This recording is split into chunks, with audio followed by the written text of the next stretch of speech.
시편 130편 말씀 우리 한 절씩 저 여러분들이 교독하겠습니다. 저부터 읽겠습니다. 여호와여, 내가 깊은 곳에서 주께 부르짖었나이다.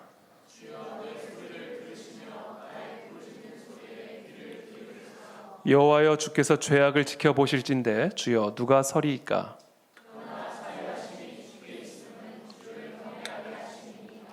나 곧 내 영혼은 여호와를 기다리며 나는 주의 말씀을 바라는도다.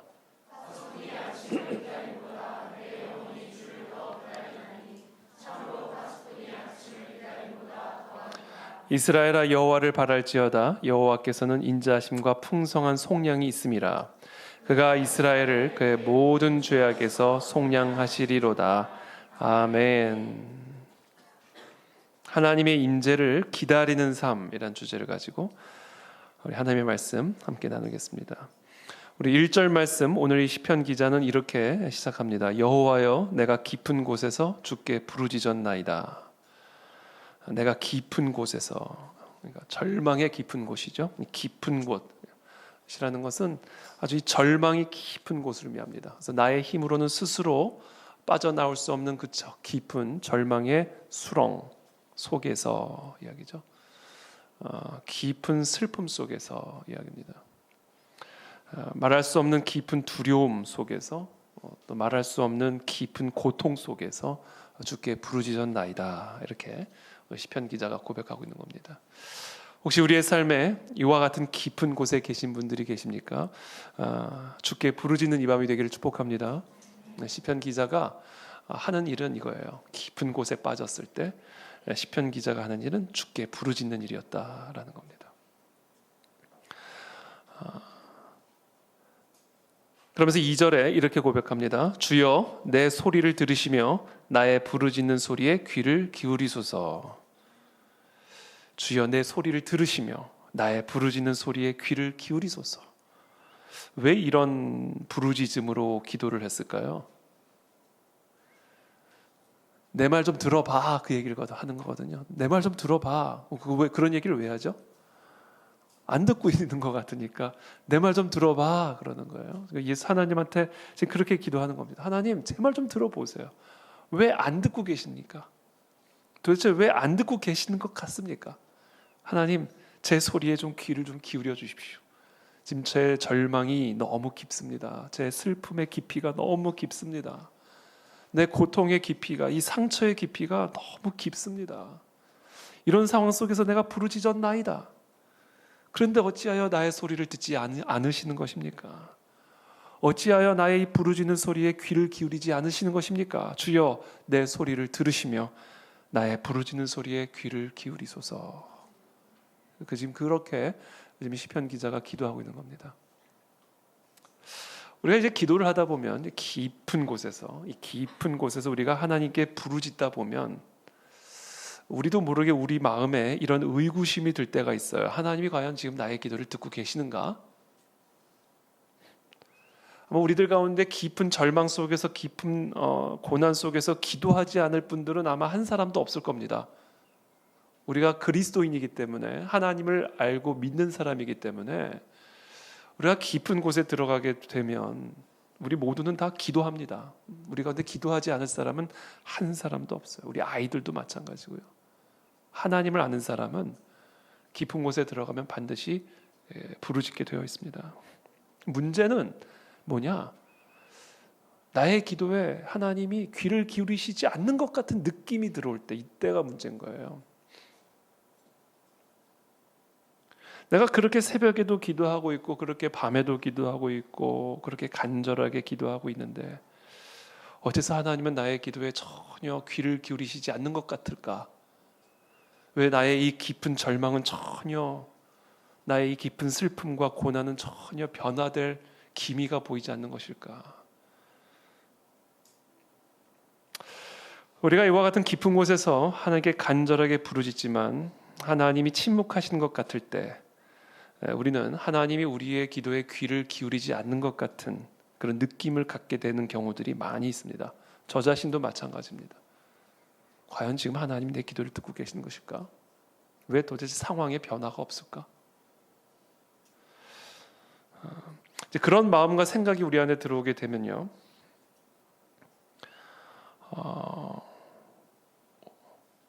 기도를 게을리하게 되거나 또는 기도를 심지어 중단하고 싶은 충동을 느끼게 됩니다. 이거 기도해봐야 아무런 소용이 없구나. 우리도 모르게 깊은 곳에 여전히 있는데, 여전히 변함이 없이 깊은 곳에 있는데, 그래서 처음엔 뜨거워 하고 막 기도를 하기 시작했는데, 기도를 해도 별 소식이 없고 아무런 변화의 기미가 보이지 않으니까 두 방향으로 가는 것 같아요. 한편으로는 알아서 하시겠지, 그런 기도를 중단해요. 알아서 하시겠지, 하나님이 설마 죽이시겠어? 그러면서 그냥 기도를 중단하는 경우들이 있고요. 또 다른 경우는 기도해봐야 소용이 없는 것 같다. 아주 이 기도와 믿음 생활에 대한 깊은 회의와 의구심에 빠지는 경우들이 있을 수가 있습니다. 이 깊이가 깊을수록 그런 의구심이 우리 가운데 강하게 들어올 수가 있습니다. 여러분, 혹시 그와 같은 마음의 의구심이 지금 기도의 생활 가운데, 이런 부르짖는 가운데 우리 마음속에 올라와서 우리도 모르는 사이에 우리의 믿음을 조금씩 좀먹고 있거나 또는 우리의 기도 생활을 약화시키고 있다면 반드시 기억하십시오. 우리 하나님은 온 세상에 충만하게 임재하고 계시고 우리와 항상 함께하고 계신다는 사실을 굳게 믿어야 됩니다. 절대로 그 의구심이 우리의 믿음을 좀먹게 내버려둬서는 안 됩니다. 우리의 기도 생활을 약화시키도록 내버려둬서는 안 됩니다.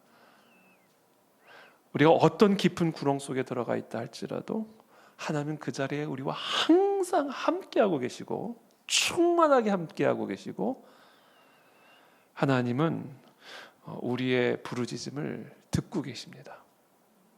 듣고 계시지 않는 것처럼 느껴질 뿐이지 실상은 하나님은 다 듣고 계십니다.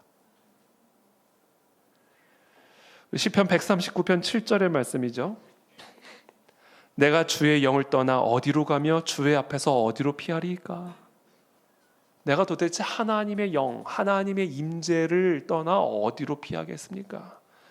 내가 하늘에 올라갈지라도 거기 계시고, 내가 수월에 내 자리를 펼지라도, 그 깊은 수월까지 내가 깊이 내려간다 할지라도 하나님의 임재는 거기 계십니다. 그렇게 고백하는 거예요. 내가 새벽 날개를 치며 바다 끝에 가서 거주할지라도 거기서도 주의 손이 나를 인도하시며 주의 오른손이 나를 붙드시리이다. 우리가 이 하나님의 임재로부터 벗어날 수 있는 길은 없습니다. 우리가 아무리 깊은 수월에 내려가 있다 할지라도 하나님의 임재는 거기 우리와 함께하고 계십니다. 이 사실을 굳건하게 믿어야 돼요. 하나님은 우리와 항상 함께하고 계실 뿐만 아니라 어떤 상황 속에서도, 여러분들이 가장 고통스럽고 가장 슬픈, 가장 절망적인 그 상황 속에서도 하나님은 함께하고 계실 뿐만 아니라 여러분들의 그 마음 깊은 곳에서 나오는 작은 신음소리까지도 다 듣고 계십니다. 이 사실을 굳게 믿어야 돼. 흔들림이 있으면 안 됩니다. 아무리 듣지 않는 것처럼 느껴질지라도 그 느낌에 속지 마세요. 시편 116편 1절 시편 기자의 말입니다. 여호와께서 내 음성과 내 간구를 들으심으로 내가 그를 사랑하는도다. 여러분, 시편 기자들은 다 깊은 수렁에 빠진 사람들의 고백이고 노래고 시입니다. 그 경험을 한 사람의 고백이에요. 여호와께서 내 음성과 내 간구를 들으심으로 내가 그를 사랑하는도다. 그의 귀를 내게 기울이셨으므로 내가 평생에 기도하리로다. 경험한 거예요. 하나님이 나의 기도를 듣지 않으신 것 같은 그 수월 깊은 곳에 빠져 있는 그때에 내가 기도했던 그 기도를 하나님은 다 듣고 계셨음을 경험한 겁니다. 그래서 하나님을 더욱 사랑하게 되었고 결단하는 거야. 나는 이제 평생 기도할 거야. 무슨 상황이 있든 어떤 깊은 수렁에 빠졌든 나는 항상 기도할 거야. 왜? 하나님은 항상 나와 함께하고 계셨고 하나님은 지금도 항상 나의 기도를 듣고 계셨기 때문이야. 그 고백을 하고 있는 겁니다. 사망의 줄이 나를 두르고 수월의 고통이 내게 이르므로 내가 환난과 슬픔을 만났을 때 그때 내가 여호와의 이름으로 기도하기를 여호와여 주께 구하오니 내 영혼을 건지소서 하였도다. 그 순간순간 하나님이 즉각적으로 순간적으로 나의 기도에 응답하신 것은 아니었지만, 그래서 때로는 하나님이 나의 기도를 과연 듣고 계시는가 내 마음속에 의구심이 뭉게구름처럼 떠올라 나의 믿음을 좀 먹으려 하고 나의 기도의 생활을 약화시키려고 하였지만, 그럼에도 불구하고 나는 하나님 앞에 평생 기도하기로 결단하였고 기도하였고, 여호와는 은혜로우시며 우리 하나님은 긍휼이 많으신 분임을 내가 경험하였도다. 그것을 고백하고 있는 거예요. 그래서 6절에 이렇게 고백하죠. 여호와께서는 순진한 자를 지키시나니. 여기서 말하는 순진한 자라는 건 순전한 자, 하나님이 함께 하심을 순전하게 믿고, 설령 그렇게 느껴지지 않을 때라 할지라도 하나님이 나의 작은 신음소리까지도 다 듣고 계신다라는 사실을 순전하게 믿음으로 기도하는, 그런 내가 어려울 때에 결국 나를 구원하셨도다. 이것을 고백한 거예요.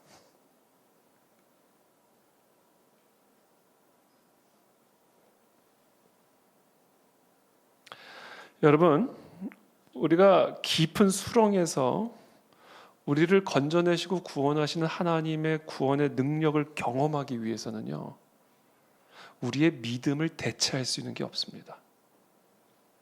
이걸 반드시 기억하셔야 됩니다. 우리의 믿음을 대체할 수 있는 것은 없어요.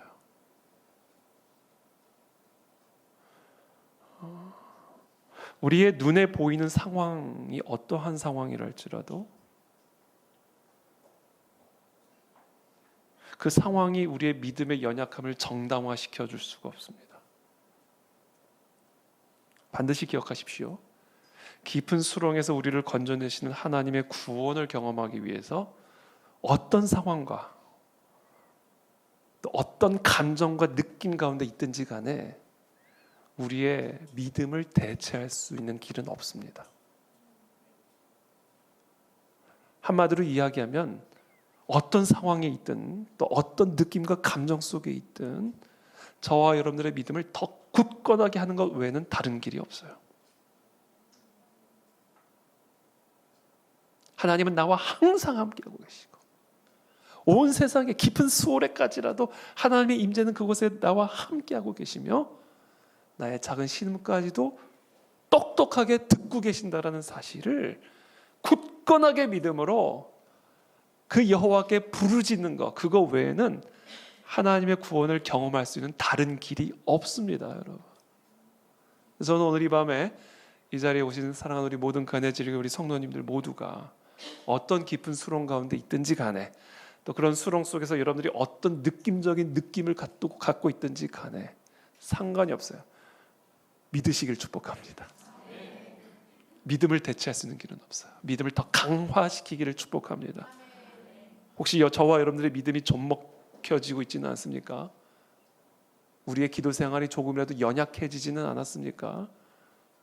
더 강화시키십시오. 더 강력하게 기도하십시오. 반드시 하나님이 우리를 구원해 주실 것입니다.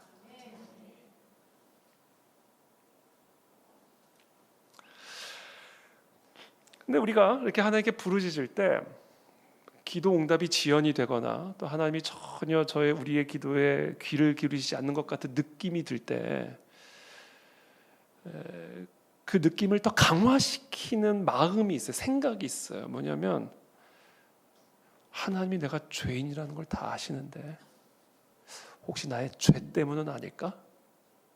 그래서 하나님이 나의 기도에 귀를 막고 계시는 것은 아닐까? 이런 의구심이 들어오게 됩니다.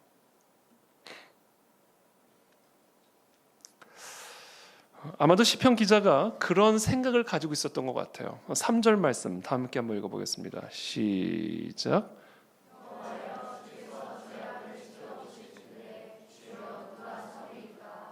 그렇죠? 그렇게 간절하게 부르짖고 기도하면서 한편의 마음속에 혹시라도 하나님이 나의 기도에 귀를 기울이시지 않고 있는 이유가 나의 죄 때문은 아닐까? 그런 생각을 가졌던 것 같아요. 그건 제 경험상 이 행간을 제가 읽을 수가 있는 겁니다. 여러분 참고로 저와 여러분들의 삶에서 하나님을 더 깊이 체험하면 할수록 성경의 행간들이 선명하게 드러나게 됩니다. 성경에 기록된 이 활자체는 하나님의 그 풍성한 은혜와 메시지를 다 담지 못하고 있어요. 어떻게 하나님의 그 사랑과 성품과 하나님의 메시지를 이 성경 66권 이 좁은 책에 다 기록하겠습니까? 이 절절 사이사이에는요 어마어마한 행간들이 있어요. 우리가 하나님을 깊이 경험하면 경험하게 될수록 우리가 하나님 앞에서 더 하나님과 친밀함을 누리면 누리게 될수록 이 성경에 미처 다 기록되지 않은 그러나 성경에 담겨 있는 행간들이 우리의 마음과 생각 가운데 더 풍성하게 들어오게 됩니다.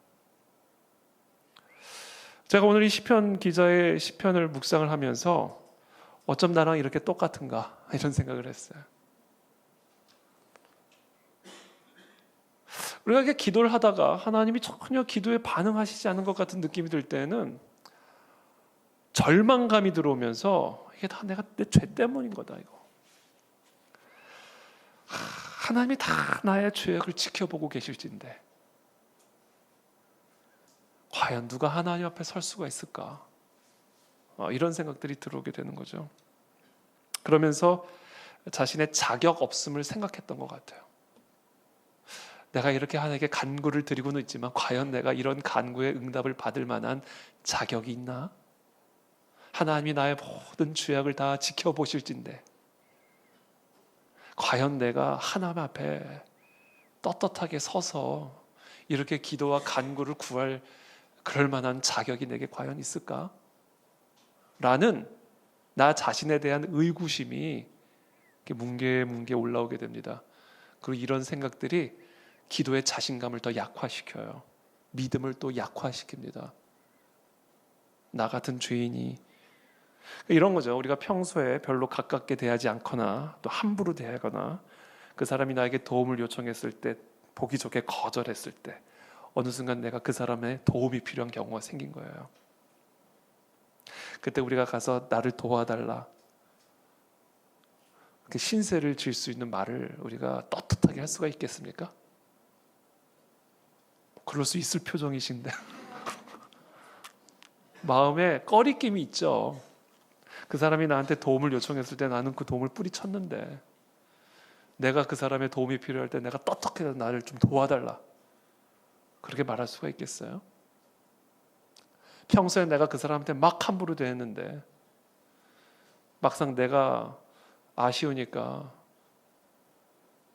도움을 좀 달라 이런 말을 할 수가 있겠습니까? 자격이 있어야죠. 자격이 있어야 떳떳하게 구하죠. 내가 그 사람을 항상 도왔고 그 사람이 나한테 빚진 게 많으면 내가 그 사람의 도움이 필요할 때 내게 자격이 있는 그런 마음이 생기잖아요. 좀 더 떳떳하게 도움을 구할 수 있는 마음의 뭐랄까요? 그런 자신감이 생길 수 있죠. 근데 하나님이 나의 죄악을 다 알고 계시던 내가 그런 하나님에게 간구를 드렸을 때 기도의 응답이 계속 지연이 되고 지체되고 하나님이 전혀 나의 기도에 반응하시지 않는 것 같은 느낌이 들면 나도 모르게 내가 과연 하나님께 구할 자격이 있나? 그렇지. 하나님이 내 기도에 응답하지 않으셔도 나는 할 말이 없지.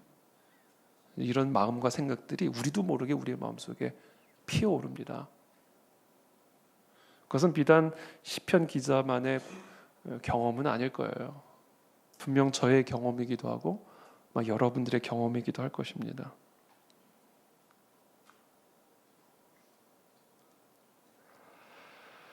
그와 같은 마음이, 그와 같은 자책하는 마음이, 또 그와 같은 죄책감과 더불어 절망감, 나에 대한 절망감, 이제 이게 올라오게 되면 그런 마음이 결국은 또 우리의 믿음을 좀먹고 기도 동력을 이제 약화시키는 것이죠.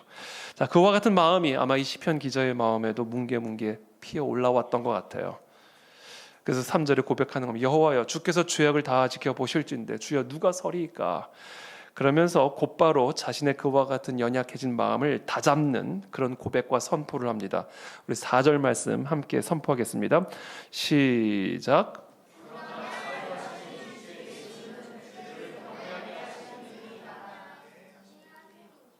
아멘. 너무 좋. 우리 아이들만 다시 한번 읽어보. 여기 우리 있는 아이들만 우리 4절 말씀 시작.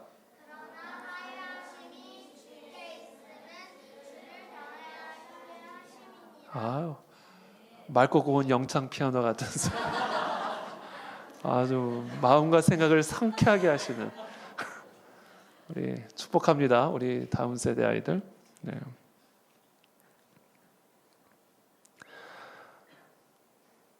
그러나 사유하심이 주께 있으면 주를 경외하게 하심이니이다.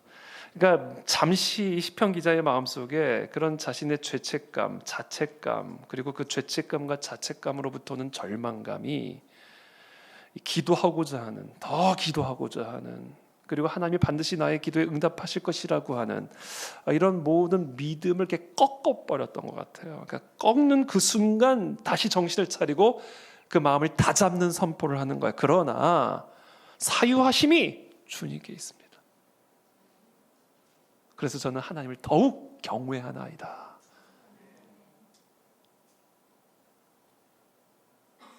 여호와여, 주께서 우리의 모든 죄악을 다 지켜보고 계시는데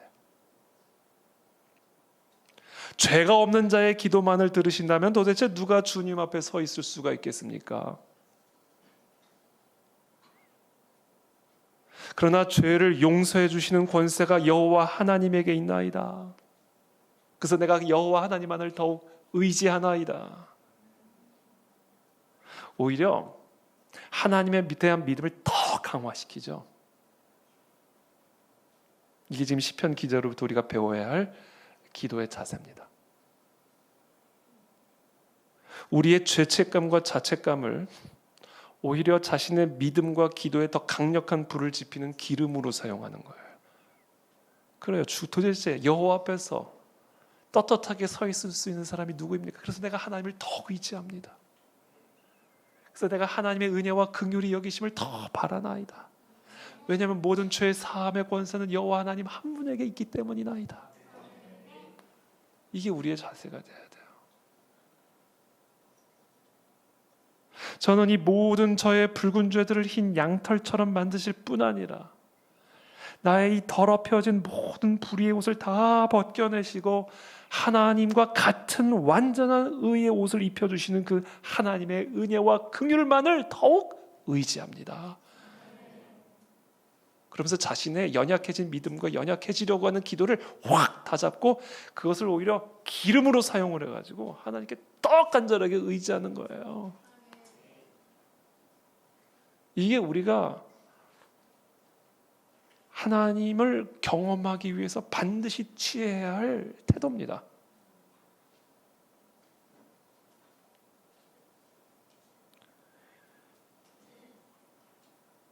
그러니까 이거를 이제 우리가 신약적인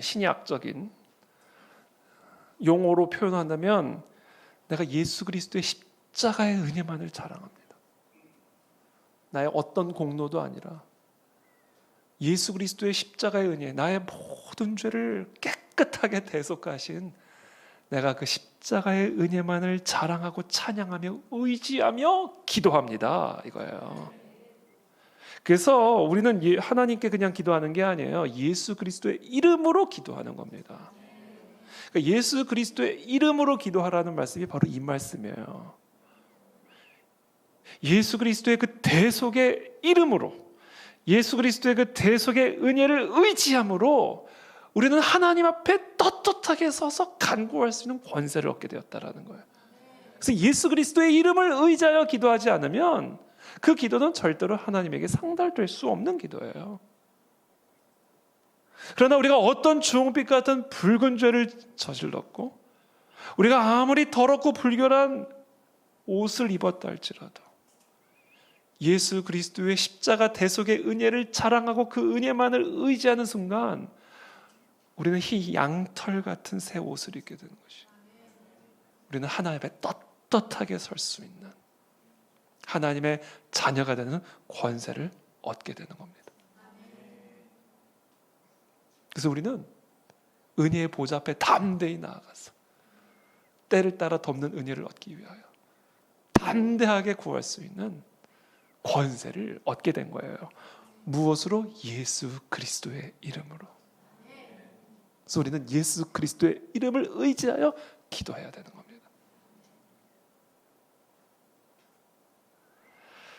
그래서 야고보서 5장 14절 15절에서 우리에게 이렇게 가르쳐 주는 거예요. 너희 중에 병든 자가 있느냐? 그는 교회의 장로들을 청할 것이요 그들은 뭐로? 주의 이름으로 기름을 바르며 그를 위하여 기도할지니라. 믿음의 기도는 병든 자를 구원하리니 주께서 그를 일으키시리라. 혹시 죄를 범하였을지라도 주의 이름으로 기도하는 자의 모든 죄는 사하심을 받고 질병은 치유를 받게 될 것이다.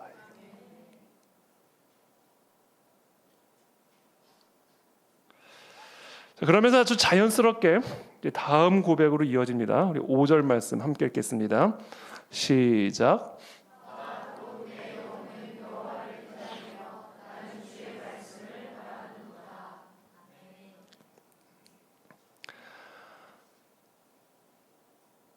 나 곧 내 영혼은 여호와를 기다리며 나는 주의 말씀을 바라는도다. 시편 기자는 지금까지 하나님의 응답이 이루어지지 않는 것, 그것이 마치 자신의 죄 때문에 하나님이 나의 기도를 거절하고 계시는 것은 아닐까, 이런 생각을 잠시 했어요. 그런 정죄와 수치심을 사탄 마귀가 순간 마음속에 생각 속에 불어넣었어요. 그래서 믿음을 꺾고 기도의 동력을 꺾으려고 사탄 마귀가 시도한 겁니다. 그러나 그 순간 그것은 마귀가 주는 생각이라는 것을 간파한 이 시편의 기자는 우리의 모든 죄 용서하심은 오직 예수 그리스도 십자가 대속의 이름에만 있음을 기억하고 그 십자가 대속의 이름을 의지하여 하나님을 이제는 뭐 하고 있어요? 기다리는 거예요. 기다리는 겁니다. 하나님이 나타나실 것을 이제는 기다리는 거예요. 안 오시는 거라고 생각했어요, 그전에는. 근데 그게 아니라 이제는 기다리는 거예요. 이제는 완전히 지금 안 오고 계시는 그런 상황이 이제 완전히 바뀌어버린 거예요. 지금 이제 뭐 하는 거예요? 안 오시는 상황이 아니에요. 내가 지금 오시는 그분을 기다리고 있는 상황이 되는 거예요. 관점의 변화가 일어난 것을 우리는 보게 되는 것이죠. 여러분, 안 오고 계신 게 아닙니다. 오고 계시는 그분을 기다리고 계시는 겁니다. 반드시 오십니다. 이 고백이 매우 중요한 고백이에요. 오늘 본문에서 저는 제일 중요한 고백이 오늘 5절 본문의 고백이에요. 나 곧 내 영혼은 여호와를 기다리며 나는 주의 말씀을 바라는도다. 여러분, 믿음이란 무엇일까요? 우리가 믿음을 여러 가지로 물론 정의를 내릴 수가 있는데 오늘 이 시편 본문에서 우리가 정의를 내릴 수 있는 믿음이란 여호와를 기다리는 겁니다. 그냥 체념하고 있는 게 아니에요. 안 오시면 어떡하나 염려하고 있는 것도 아닙니다. 이제는 상황이 다 바뀌었어요. 하나님은 나랑 항상 함께하고 계시고 나의 모든 시름과 타시까지 딱 듣고 계시며 하나님은 나의 모든 주홍빛 같은 붉은 죄를 십자가 대속의 은혜로 깨끗이 씻어주셨기 때문에 지금 이 상황은 하나님이 나의 기도에 귀를 막고 계시는 상황이 아니에요. 안 오고 계시는 상황도 아니에요. 내가 기다리고 있는 상황인 겁니다. 여러분, 기다리고 계십니까? 그게 믿음이에요.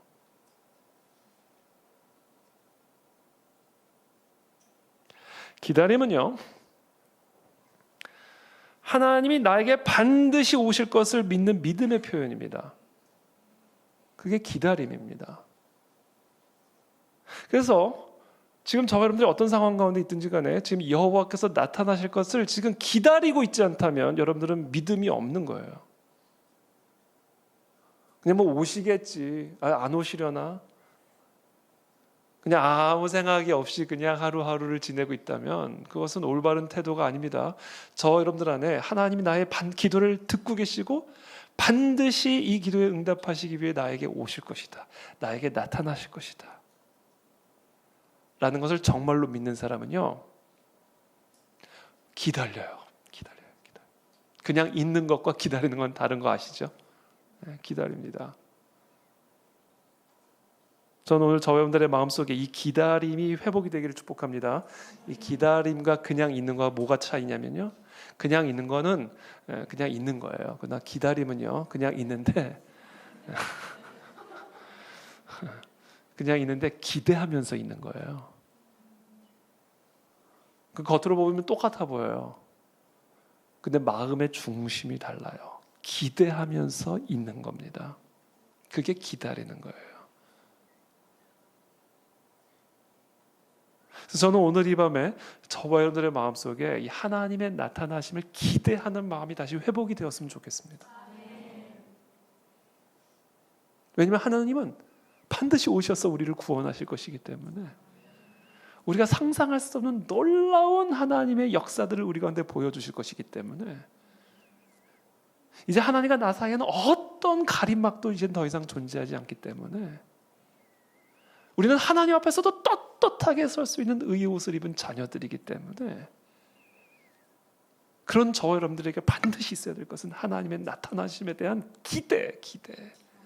와, 하나님이 도대체 어떤 선물을 가지고 나에게 나타나실까? 하나님이 도대체 어떤 위대한 능력을 우리에게 보여주실까에 대한 기대하는 마음으로 있으셔야 돼요. 그게 기다림이에요.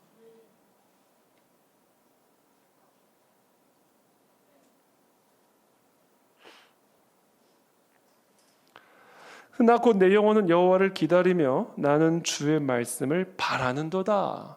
주의 말씀을 바라는도다. 이 말씀은 무슨 얘기냐면요, 주의 말씀이 뭐예요? 주의 임재예요. 주의 음성이죠. 주의 말씀을 내가 바라는도다.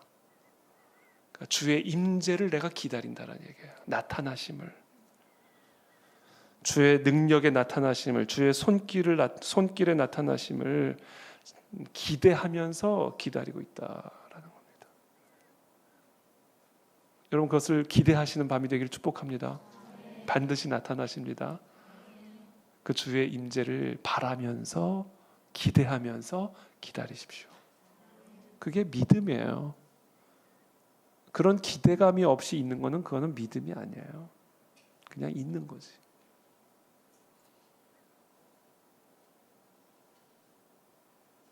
기다리는 사람의 가장 중요한 특징이 있습니다. 이 기대감을 가지고 있는 사람, 반드시 오실 그 하나님에 대한 믿음을 가지고 기다리는 사람, 하나님의 나타나심을 기대함으로 기다리는 사람에게서 나타나는 가장 중요한 특징이 있어요. 그게 뭐냐면요, 여러분, 기다리는 사람은요, 깨어있는 사람이에요. 깨어있습니다. 그 기대가 그 사람을 깨어있게 만들어요. 우리의 마음에 기대가 사라질 때 사람이 깊은 잠에 빠집니다. 그날 하루에 기대가 있어 보세요. 새벽같이 일어납니다. 내일에 대한 기대가 있어 보세요. 내일 아침 새벽같이 일어날 준비를 하죠.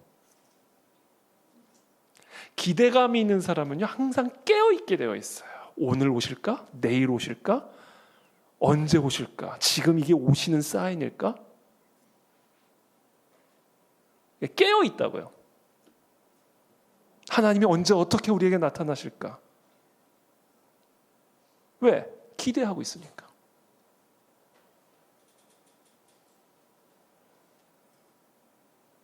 항상 깨어 있어요. 오늘 설교 가운데 혹시 하나님의 임재가 내 마음 가운데, 하나님의 음성이 내 심령 가운데 임하지는 않을까? 설교 가운데 좋으시는 분은요, 점점점입니다.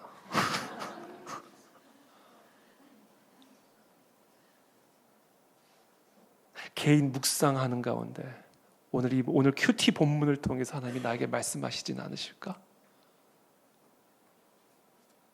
기대하면서 큐티 본문을 펴요. 그러니까 큐티 본문을 스킵하는 경우가 없어요. 왜? 오늘 나에게 혹시 무슨 말씀을 하실까?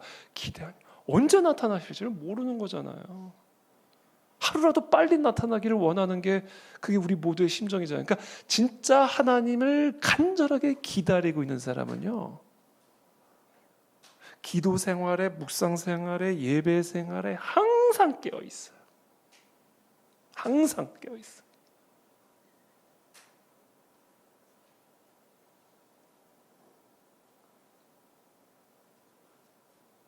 오늘 내가 만나는 이 사람을 통해서 하나님이 또 어떤 일을 하시진 않으실까? 그냥 평범한 만남을 하러 간다 할지라도 기도하면서 기대하는 마음으로 가요. 그러니까 하는 모든 일상의 삶이요, 영적으로 각성된 상태에서 살아가게 된단 말이에요. 이게 마음의 기대감을 갖고 있는 사람의 마음이에요. 여러분 예전에 소개팅 많이 하셨어요? 대답 안 하셔도 돼요. 소개팅을 할 때요, 또는 뭐 선을 볼 때, 오늘은 그분일까? 혹시 내일은 그분일까? 항상 깨어 있잖아요. 언제 누구를 어떻게 만날지를 모르는 거잖아요. 항상 깨어 있단 말이에요. 그거예요. 슬기로운 신부의 그 비유의 의미가 뭐예요? 언제 오실까? 분명히 오시는데 언제 오실까? 그 기대와 그 믿음이요, 이 신부를 항상 깨어있게 만든 거예요.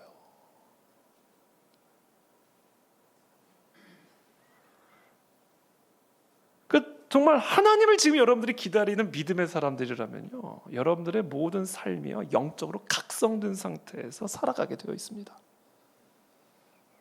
한시라도 이 영적인 감각들이 무뎌지도록 내버려 두지를 않아요. 놓치면 큰일이니까.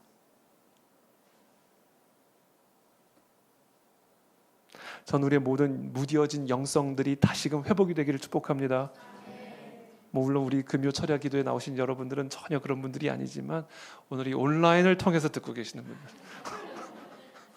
다음 주에는 현장에서 뵙게 되기를 축복합니다.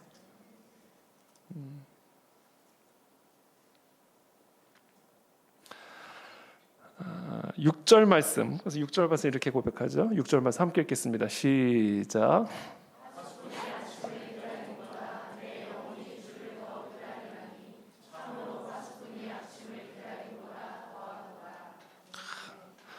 파수꾼이 아침을 기다리는 것보다 더 내가 주를 기다린다. 여러분, 아침이 내일 와요, 안 와요? 무조건 옵니다, 여러분. 그런데도 기다리잖아요. 근데 내일 아침이 오는 것보다 더 분명한 게 하나님이 오시는 거예요. 아침을 보내시는 분이 하나님이시니까. 그러니까 아침보다 더 분명하게 오는 분이 하나님이시라고요. 그러니까 우리가 하나님을 어떤 자세로 기다려야 되겠는가? 파수꾼이 아침을 기다린 것보다 더 나의 영혼이 하나님을 기대하는 마음으로 깨어 있어야 된다. 잠들어 있으면 그냥 지나가세요. 깨어 있어야 돼요. 깨어날지어다. 기도의 생활이 깨어날지어다. 말씀 묵상의 생활이 깨어날지어다. 하나님과의 친밀한 교제의 시간들이 깨어날지어다. 그래야 하나님을 경험하게 됩니다. 파수꾼이 아침을 왜 기다릴까요? 파수꾼이 아침을 왜 기다릴까요? 생각해 보세요. 파수꾼의 입장에서 생각해 보세요. 파수꾼이 아침을 왜 기다릴까요? 빨리 퇴근해야 되니까 기다리는 거예요. 퇴근 시간 기다리는 거예요. 느낌 팍 오죠?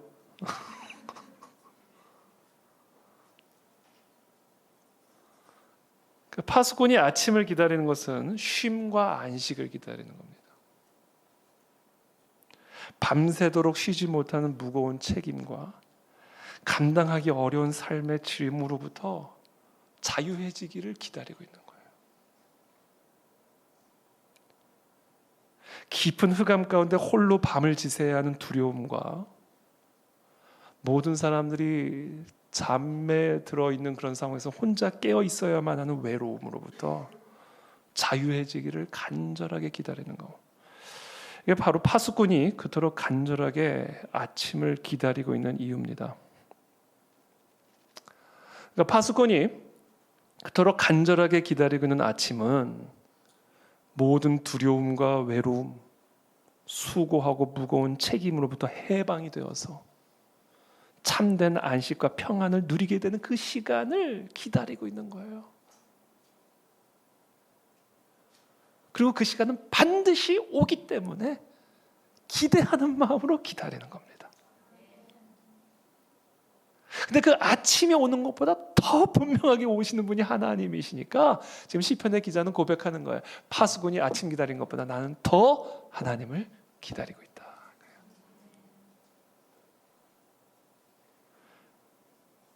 저와 여러분들에게 아침은 언제 올까요? 하나님의 임재가 임하실 때 그 아침은 옵니다.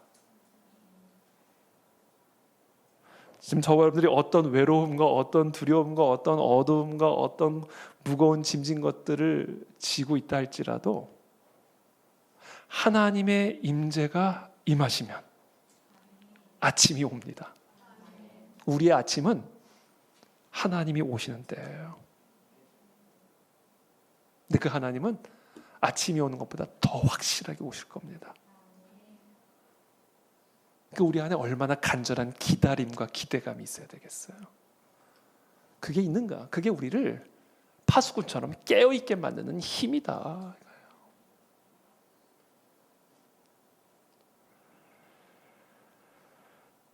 하나님의 임재입니다. 하나님의 임재. 하나님의 임재가 아침이에요.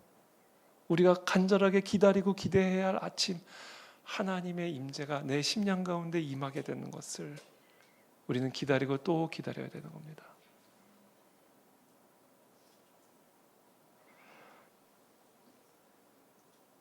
여러분 날마다 그와 같은 하나님의 임재 가운데 살고 계시나요? 하나님의 임재 속에 거하고 계십니까?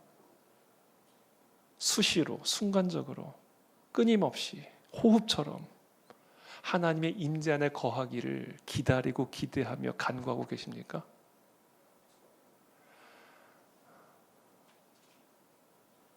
하나님의 임재가 우리 가운데 임해야 우리의 삶에 아침이 옵니다. 근데 중요한 사실은요, 하나님의 임재는 항상 우리와 함께 있어요. 그래서 사실은요, 우리의 삶은 항상 아침이에요. 우리의 삶은 항상 아침입니다. 여러분 지금 저와 여러분들의 상황이 어떻든지 간에 지금 저와 여러분들은 아침 속에 있어요. 문제는 그 아침 빛이 우리의 심령 속에 들어오고 있는가? 아니면 그냥 견고한 커튼을 그냥 암막 커튼을 쳐놔가지고 해가 중천에 떠는데도 내 마음은 여전히 밤이고.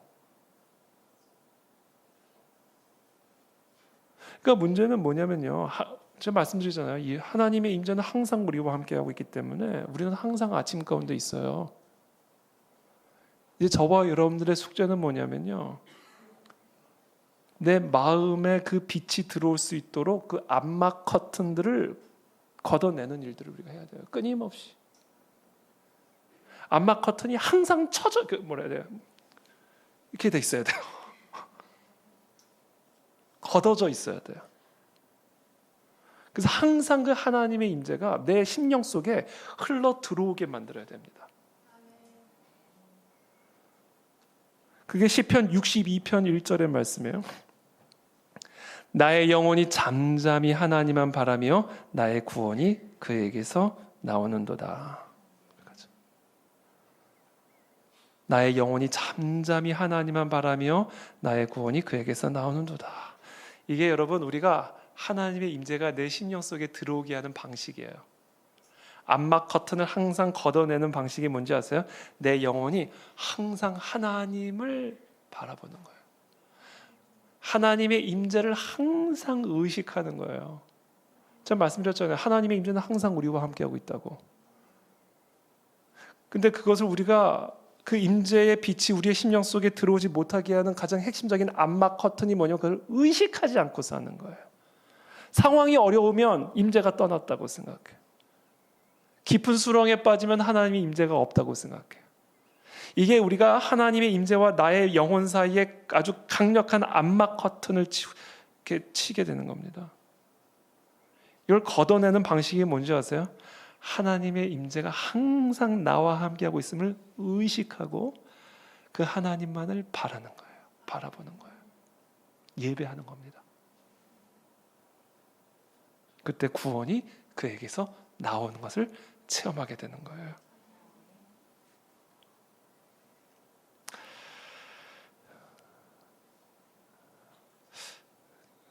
제가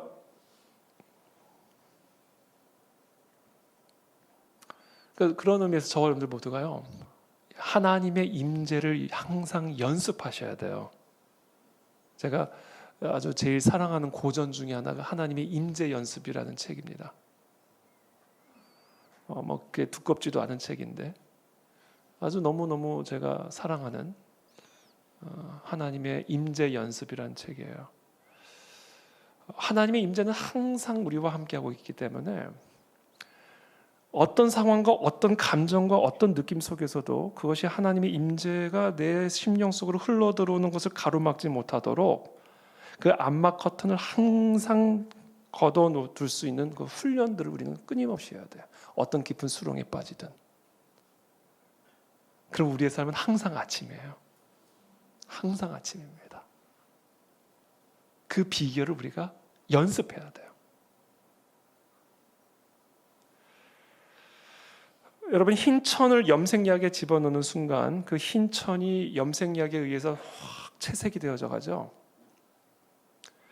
나의 영혼이 잠잠히 하나님의 나타나심을 바라며 기다리며 기대하고 있을 때요, 어느 순간 나의 영혼 가운데 하나님의 생기가 훅 흘러들어와서 하나님의 평안으로 나의 어두운 영혼이 서서히 채색되어져 가고 여호와의 권능으로 나의 영혼이 서서히 채색되어지는 것을 항상 연습하셔야 됩니다. 저는 그것을 호흡처럼 연습합니다. 순간 의식을 딱 잊고 살다가도 순간 다시 정신을 차리고 하나님의 임재가 내 안에 들어오시도록 눈을 감고 호흡을 합니다. 하나님 들어오십시오. 하나님, 지금 이런저런 것 때문에 내가 하나님의 임재를 막고 있었습니다. 다시 하나님의 임재가 내 심령 속에 들어와 주십시오. 그리고 하나님만을 잠잠히 바라보는 시간을 수시로 합니다. 수시로. 그러면 수시로 아침이에요. 잠시 저녁이 됐다가도 또 금방 아침이에요. 잠시 비구름이 꼈다가도 다시 화창한 아침이에요. 이게 우리의 삶의 연습이 되어져야 돼요. 끊임없이 훈련되어져야 됩니다. 우리가 밥을 먹을 때도, 우리가 운전을 할 때도, 일을 할 때도 우리는 항상 여호와를 의식하며 그분의 임재를 의식하며 살아가야 돼요. 그 훈련들이 이루어져야 되는 겁니다.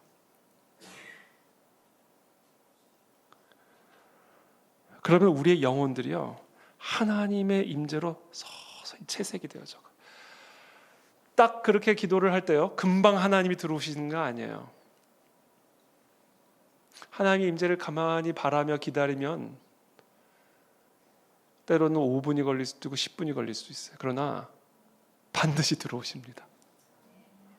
무거웠던 마음이 나도 모르게 가벼워지게 되고요, 염려로 가득했던 마음이 나도 모르게 기대하는 마음으로 바뀝니다. 우리는 한시도 내 영혼의 이 암막 커튼이 온 세상에 충만한 하나님의 임재가 들어오는 것을 가로막지 못하게 만들어야 됩니다.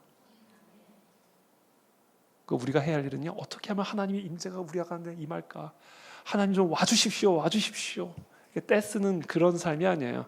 하나님의 임재는 이미 왔다니까요. 항상 아침이라니까요. 우리의 삶은요.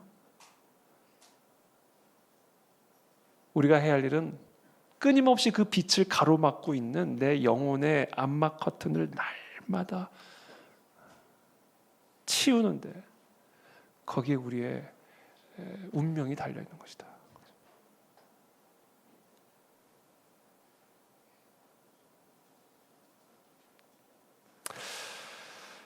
그래서 여러분 마치 이건 공기와 같아요. 그래서 우리가 해야 할 일은 되게 단순해요. 그냥 우리의 마음의 문을 열고 하나님의 은혜와 사랑의 임재가 내 안에 들어오실 수 있도록 그냥 받아들이기만 하면 돼요. 그냥 받아들이기만 하면 되는 겁니다. 그러면 들어오세요. 우리의 심령 속에 그 임재가 충만하게 흘러 들어옵니다. 여러분 왜 사람이 질식을 하죠? 공기가 사라졌기 때문에 질식하지 않아요. 우리는 이 세상 어디를 가도 공기가 있습니다. 그렇죠. 어디를 가도 공기가 있어요. 미국에 가도 공기가 있고 아프리카에 가도 공기가 있고요. 북극에 가도 공기가 있고 남극에 가도 어디를 이 세상 어디를 가도 공기가 있습니다. 그러니까 공기가 없어서 죽을 사람은 없어요. 공기가 우리 안에 들어오는 것을 막을 때 그때 우리가 질식을 하게 되는 거예요. 영적으로 우리가 질식하게 되는 이유는 하나입니다. 하나님의 임재가 사라져서 우리가 질식하는 법은 없어요. 하나님의 임재는 항상 우리와 함께 있을 것이기 때문에, 하나님의 나라는 이미 우리 가운데 임했기 때문에 하나님의 나라가 이 땅을 떠나서 우리가 망하는 경우는 없습니다. 그 하나님의 이미 임하신 나라가 내 심령 속에 흘러들어오는 것을 내가 가로막고 있을 때 그때 우리가 영적으로 질식하게 되는 겁니다. 그러니까 우리가 해야 할 훈련이라는 것은요, 단순해요. 하나님의 임재가 내 심령 속에 들어올 수 있도록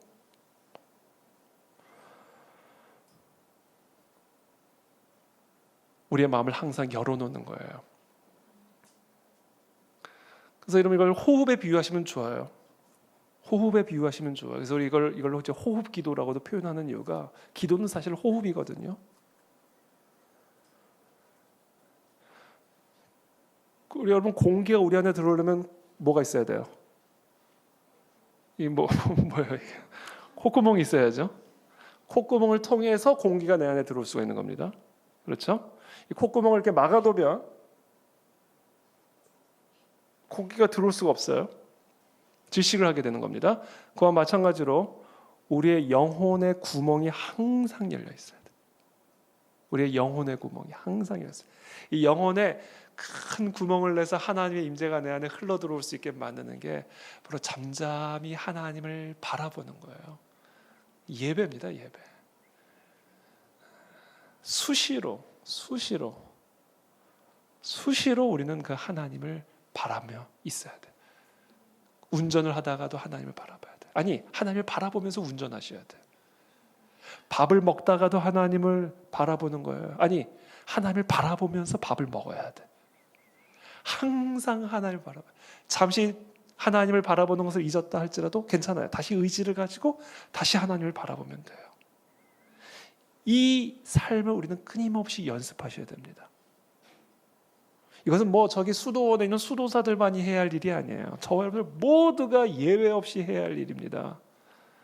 그래야 저와 여러분들의 삶에 항상 하나님의 임재의 빛이 우리의 심령을 비출 수가 있어요.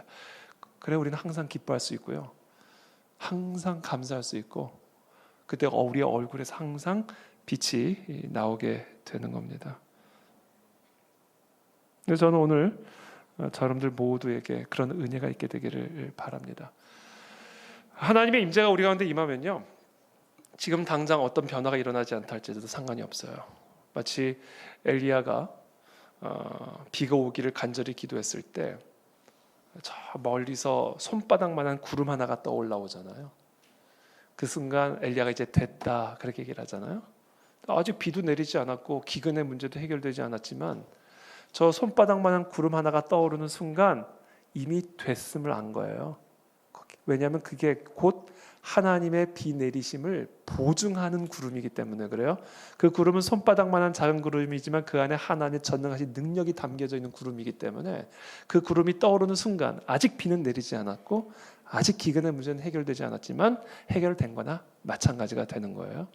그와 마찬가지로 우리의 심령 속에 하나님의 임재가 들어와 내 마음 안에 조그마한 구름만한 손바닥만한 구름이라 할지라도 하나님의 임재로 인한 내 기쁨의 구름이 떠오르게 되면 그걸로 게임은 끝난 겁니다.